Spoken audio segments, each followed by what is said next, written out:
Hi welcome to Chandy போட்டிக். இன்னைக்கு பாத்தீங்கன்னா ரொம்ப ஸ்பெஷல் வீடியோ தான். அது என்ன வீடியோன்னு பாத்தீங்கன்னா, ஃபர்ஸ்ட் ஆஃப் ஆல் நான் வந்து நிறைய பேருக்கு தேங்க் பண்ணணும். என்னோட ஃபாலோவர்ஸ், சப்ஸ்கிரைபர்ஸ் அண்ட் பாத்தீங்கன்னா நம்மளோட கஸ்டமர்ஸ், ஆல் ஓவர் கஸ்டமர்ஸ் நிறைய பேருக்கு நான் தேங்க் பண்ணணும். நம்ம இன்ஸ்டால வந்து பேஜ் ஆரம்பிச்சு 1 month தான் ஆகுது. அந்த 1 monthல பாத்தீங்கன்னா நமக்கு வந்து நம்ம ட்ரஸ்ட் பண்ணி நிறைய பேர் நம்ம கிட்ட பர்ச்சேஸ் பண்ணியிருக்காங்க.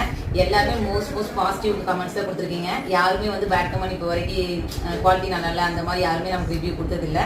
அதனால வந்து எல்லாத்துக்கும் ஃபர்ஸ்ட் ஆஃப் ஆல் தேங்க்யூ. அதுலேயும் பார்த்தீங்கன்னா நம்மளோட மேசிவ் ஹிட் கலெக்ஷன் எதுன்னு பார்த்தீங்கன்னா இந்த காம்போ ஆஃபரில் நம்ம கொடுத்த காட்டன் சாரீ தான். இதில் வந்து சிங்கிள் பீஸ் எடுத்தால் 299 கொடுத்துட்டு இருந்தோம். அதே காம்போ ப்ரைஸில் நமக்கு வந்து 499 நம்ம கொடுத்துட்டு இருந்தோம். இதுதான் நம்ம பேஜ்லேயே பார்த்தீங்கன்னா ரொம்ப மேசிவ் ஹிட் கலெக்ஷன். இங்கே இருக்க எல்லா காட்டன் கலெக்ஷன்ஸ் பார்த்தீங்கன்னா நமக்கு வந்து 5th டைம் நம்ம ரீஸ்டார்ட் பண்ணியிருக்கோம். இந்த எல்லா ஆர்டர்ஸுமே பார்த்தீங்கன்னா ப்ரீ புக்கிங்கில் நமக்கு ஆர்டர்ஸ் பிளேஸ் ஆனது. இதோ நம்மளோட சேனல்ல பாத்தீங்கன்னா மேசிவ் ஹிட் கலெக்ஷனான இந்த காம்போ ஆஃபர், இந்த காம்போ ஆஃபர்ல கொடுத்தங்காட்டி தான் இந்த காட்டன் சாரீஸ் வந்து உங்க எல்லாருக்குமே ரொம்ப ரீச்